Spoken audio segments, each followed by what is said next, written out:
This was the best episode of ReZero Season 3 by far, and I know I say that every week, but the Regulus fight was beautifully animated with actual good CGI, and it was also just a lot of fun to watch. Emilia directly targeting Regulus right in his pussy, and then just the way he walks on the ice was so fucking funny, and then slamming into the wall was just perfect. And holy shit, Priscilla stops mid-fight to tongue kiss Liliana, and Sirius just stands there watching and waits for them to finish. Capella fell into a trap right after being stabbed by one, and then Al pulls up to fight her. I've never been this excited to see Al. There's so much peak this episode, I can't even keep up. The ice skating scene was awesome, Emilia fucking ulted, Al Huma was easily the coolest attack she's ever done, even if it accomplished basically nothing. I just love ReZero, and it's episodes like this that remind me of that. However, there was some enormous cut content though, probably the biggest of the season, so I don't even know what I should talk about first.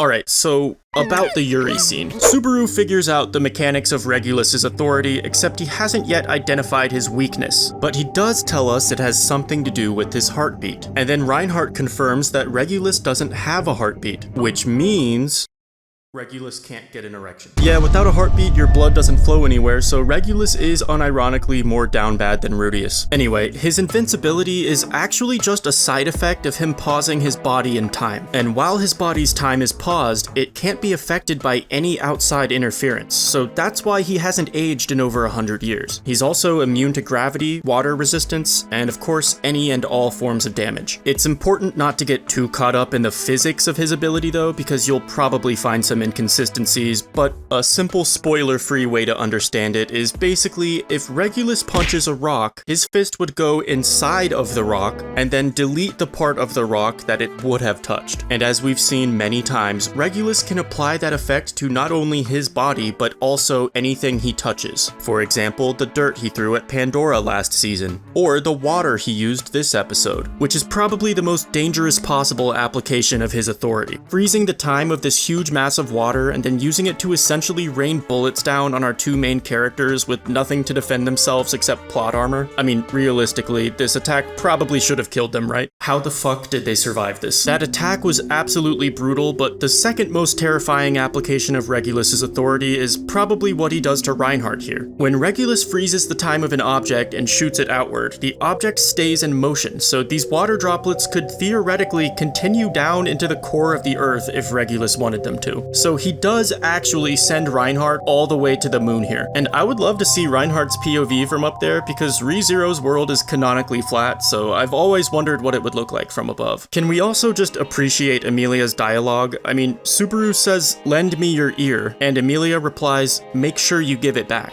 And remember to hit the like button if you're staring at the same thing as Subaru right now. Now, as for the cut content, it's unfortunate that they didn't show us this, but Reinhard actually loses a leg this episode. The lesser spirits heal it back shortly after, but before Regulus kicks Reinhard into the wall here, he catches him off guard by breathing on his leg. Regulus pauses the time of his own breath to use it as a weapon and successfully destroys one of Reinhard's legs. Luckily, he just narrowly missed the other two. Theoretically, with this authority, Regulus could kill someone standing behind him by farting. But about Reinhard's leg, like I said last video, Reinhard has the divine protection of projectile immunity, which is supposed to protect him from this kind of shit. And it's not like he disabled it. This time Reinhard was defending, and yet Regulus was still able to take his leg off just by breathing on it. Which, if you really think about it, is so fucking crazy because Reinhard is kind of a gimmick character like Saitama who's supposed to be comically overpowered, and yet just by breathing, Regulus was able to delete one of his limbs. However, Reinhard was able to block some of Regulus's attacks by using his dragon sword as a shield.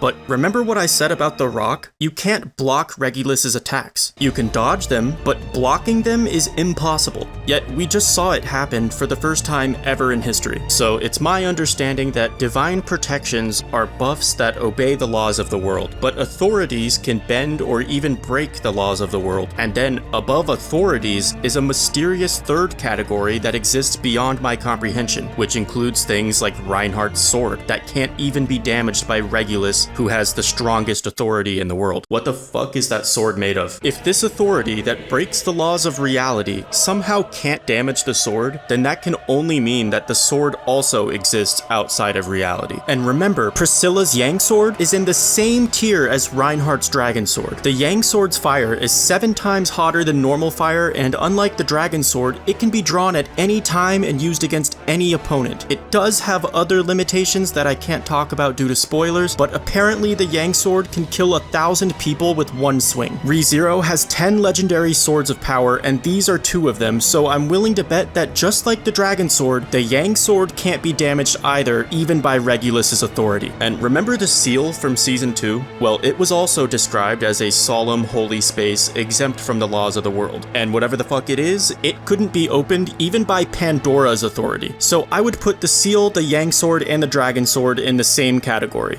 And there's even one more thing in ReZero that can resist authorities, and it's a character that some of you might recognize.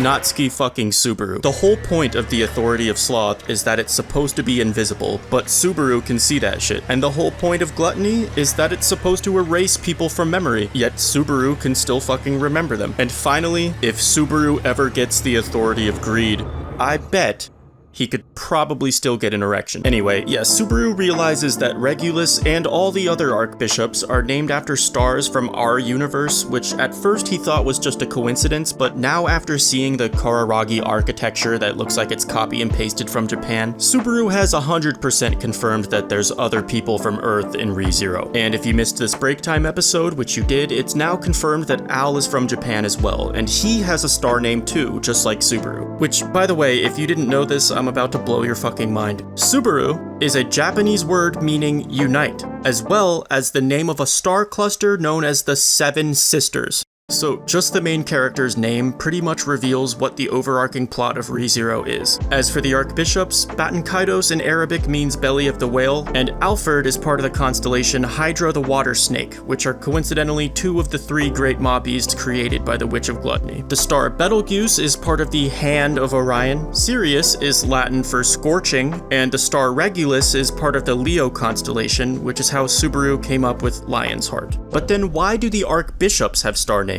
Are the archbishops also from Earth? There's not really any evidence for that. I mean, we pretty much know most of Betelgeuse's backstory, and he was never associated with Earth in any way. He can use Earth magic, and he's been rammed by an Earth dragon, but that has nothing to do with the planet Earth. So why do the archbishops all have star names? My guess is that they received these names from someone associated with the witch cult who for some reason has knowledge of Earth's astronomy. And the reason I think someone granted them their names is because I don't think Sirius Romaniconti was the name her parents gave her at birth. Some of you still haven't heard this theory yet, so this hasn't been confirmed, it's just a theory, but Sirius and Fortuna have the same ears, the same eyes, the same ass, the same hair, the same pussy, the same fire magic affinity, the same connection to Betelgeuse and Emilia, and the same motherfuckers in the comments telling me I'm spoiling shit even though I have the same amount of information that you do. So if Fortuna is Sirius, then whoever gave her that new name must have knowledge of Earth's astronomy somehow, and I think that person has to be Pandora, right? I mean, who else would it be? So the point of this entire tangent, I guess, is that I think Pandora knows about Earth. Anyway, Capella tormenting Felix was fucking insane, but damn, it was satisfying to watch her fall down that trapdoor, and holy shit, I got so hyped when Al pulled up. That was just perfect. That's exactly what I want. Al versus Capella, I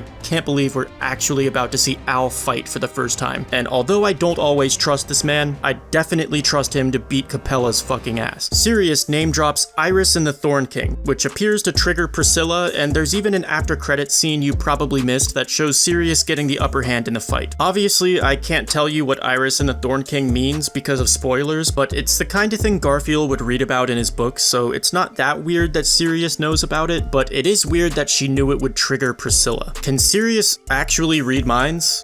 Or maybe her gospel told her to say it? Or maybe she recognized the Yang sword or something. My guess is probably the gospel, but regardless, Priscilla's becoming such a great character, and her dynamic with Liliana is really great. Even despite the cut content, I think this episode improved upon the source material because I love how they changed the energy to make it fun. ReZero isn't normally fun, but this episode had me hyped and laughing at the same time, so I'm giving it an unironic 12 out of 10. Absolutely amazing direction, some of the best animation of the series, and incredible new soundtracks. I'm just so impressed. Also, I know you don't watch the break time episodes, but this week it was so fucking funny. The archbishops are trying to have a meeting, and Regulus just won't shut up. He doesn't even care that other people are talking, he's just in the background yapping the entire time. It's just so funny how his character slowly became the laughingstock of Priscilla.